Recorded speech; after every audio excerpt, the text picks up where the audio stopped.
दोस्तों, स्वागत है आपके अपने ही यूट्यूब चैनल रोचक राज पर। आज हम बात करने जा रहे हैं कि मृत्यु के बाद क्या होता है आत्मा का, कैसे निकलती है शरीर से आत्मा। हिंदू धर्म में किसी की मृत्यु के बाद गरुड़ पुराण का पाठ किया जाता है। गरुड़ भगवान विष्णु जी का वाहन है। मृत्यु के बाद आत्मा यमलोक में कैसे जाती है, इसके बारे में पूरी तरह गरुड़ पुराण में बताया गया है। आज हम आपको गरुड़ पुराण से जुड़ी कुछ रोचक बातें बताने जा रहे हैं। गरुड़ पुराण के अनुसार जब व्यक्ति की मृत्यु होने वाली होती है, वह बोलना चाहता है परंतु बोल नहीं पाता, क्योंकि मरने वाले व्यक्ति की सारी इंद्रियां नष्ट हो जाती हैं। वह जड़ अवस्था में आ जाता है, यानी वह हिल डुल नहीं सकता। इसके बाद उसके मुंह से झाग आने लगती है। इसके बाद दो यमदूत आते हैं। उनका चेहरा काफ़ी भयानक होता है। इन यमदूतों के नाखून इनके शस्त्र होते हैं। उनकी आंखें बड़ी बड़ी और उनके हाथों में दंड होता है, जिसको देखकर प्राणी भयभीत हो जाता है। और इस समय शरीर से अंगूठे के बराबर आत्मा निकलती है, जिसे यमदूत पकड़ लेते हैं। और उसके बाद यमदूत उस आत्मा को पकड़कर यमलोक ले जाते हैं। जैसे कि राजा के सैनिक एक अपराध किए हुए व्यक्ति को अपने साथ लेकर जाते हैं, ठीक उसी प्रकार यमदूत पापी जीव आत्मा को यमलोक ले जाते हैं। रास्ते में थकने के बाद भी यमदूत उसे बार बार डराते हैं और उसे यमलोक में मिलने वाली यातनाओं के बारे में पहले ही बता देते हैं और रास्ते भर उसे डराते रहते हैं।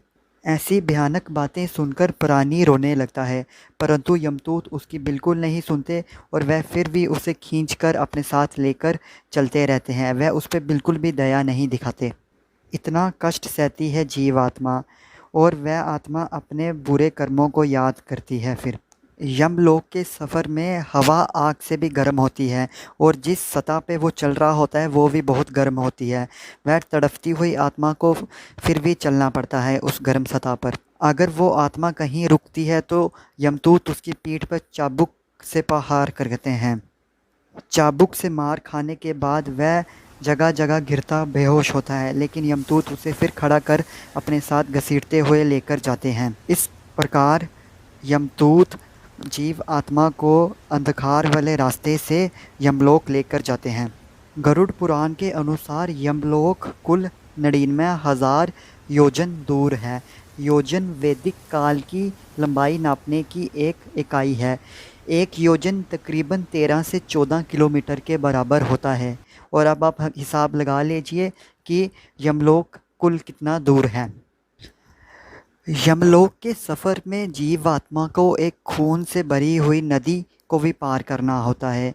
काफ़ी कष्ट सहते हुए जब आत्मा यमलोक पहुंचती है, वहां पे जब उसकी सज़ा पूरी हो जाती है, फिर वह यमराज की आज्ञा से घर को वापस लौट आती है और उस आत्मा को फिर से यमदूत घर की तरफ वापस लेकर आते हैं। घर आने के बाद वो आत्मा फिर से उस शरीर में जाने की कोशिश करती है, परंतु वह यमदूतों से बंधी होती है।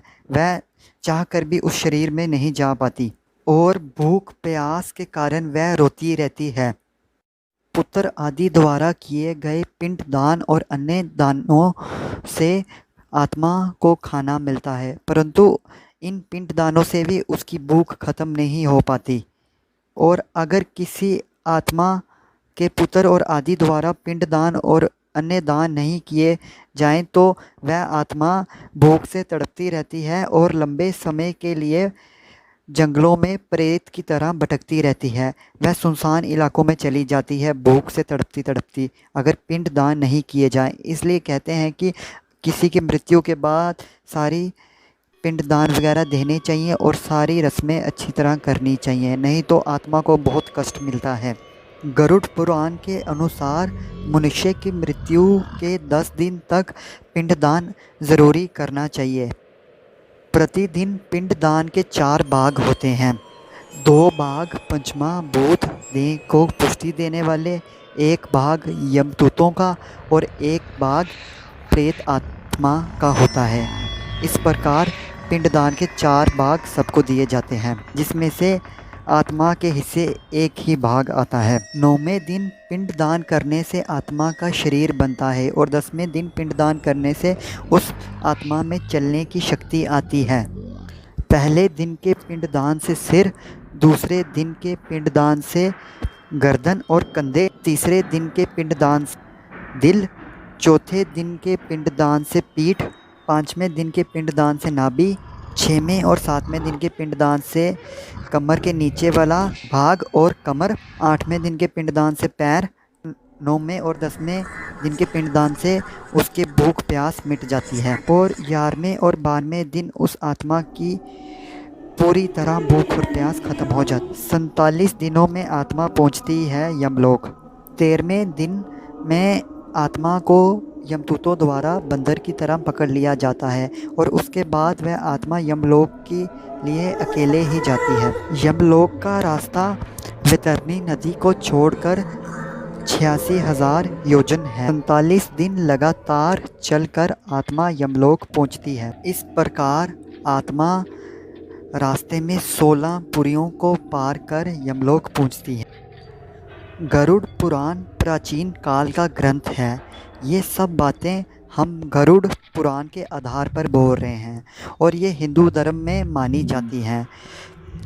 ऐसी ही और रोचक बातें जानने के लिए हमारे YouTube चैनल रोचक राज को सब्सक्राइब करें और बेल आइकन को प्रेस करें।